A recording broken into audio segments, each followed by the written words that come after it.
Hello there, everyone. Welcome to Mellow Wednesday. Yep, a little late with Mellow Monday this week, but hey, let's take a look at it. It's Psalm 34, verses 1 through 8. That's where we'll be landing this week in our lectionary, and it's a neat psalm.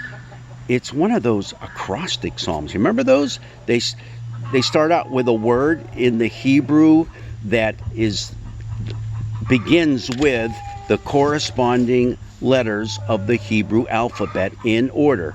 A, B, C, D, E, F, G. Got that? And that's what we have going on here. 22 verses. There's 22 letters in the Hebrew alphabet. And the other thing about this is classified by most scholars as an individual hymn of thanksgiving. Now, why is that important? Well, because there's 15 of them. 15 of them in the Psalms. And guess what else? There's only 150 Psalms. That means 10% of the Psalms are individual hymns of thanksgiving. So when you're going into the temple or you're going to the synagogue, you can pull out of your pocket one of 15 different Psalms to sing if you really want to give thanks to God. And in this one in particular, there's a superscription that kind of tells us possibly where this psalm came from. This is what the superscription says. Of David, when he feigned madness before Abimelech, so that he drove him out and he went away. So what's that all about? Well, just remember, David was in trouble. He was running away from Saul. Saul wanted to kill him. Saul knew that he had been chosen by Samuel to be the next king of Israel, but Saul was terribly jealous.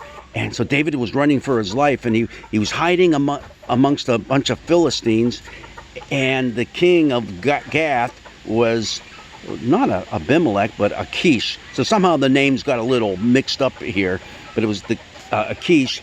And someone had recognized David and said to the king Achish, "Hey, that's David. You know, he's the dude that's supposed to be next in line to be king over there in Israel. You know what? We got them now. We got those Israelites. We got their next king." Well, David knew that happened, so what he did was he pretended he was an absolute crazy man, going nuts. He was all dirty. The spit was coming down his face. He was saying stupid stuff, and it's a great story. It's in 1 Samuel, the 21st chapter. You can read it there.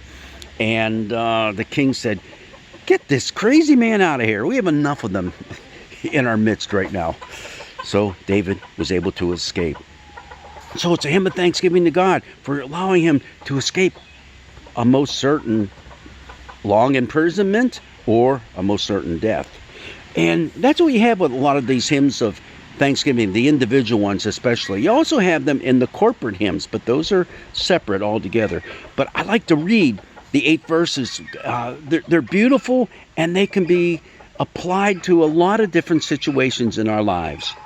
I will bless the Lord at all times. His praise shall continually be in my mouth. My soul makes its boast in the Lord. Let the humble hear and be glad.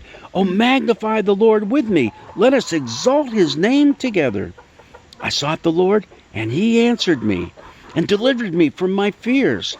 Look to him and be radiant, so your faces shall never be ashamed. This poor soul cried and was heard by the Lord and was saved from every trouble. The angel of the Lord encamps around those who fear him and delivers them. Oh, taste and see that the Lord is good. Happy are those who take refuge in him. So it's a psalm of deliverance, a beautiful one. It can be applied to a lot of different situations in an individual's life, and in our lives as well, you and me. A good psalm to look at. So maybe put a bookmark in your Bible if you're going through a difficult moment and you feel like the world is crashing in around you, whatever that may be. Look there and just know that.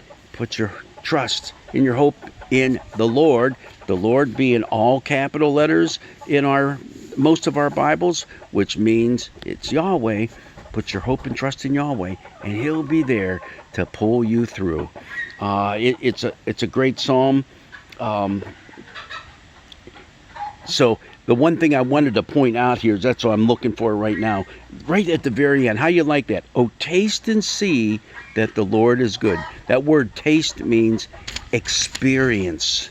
Experience and see that the Lord is good. But I like the way the psalmist puts it, taste, because, hey, isn't that how we find out if we like something or not? Don't you tell your kids or your grandkids or whoever, oh, I don't want to eat that.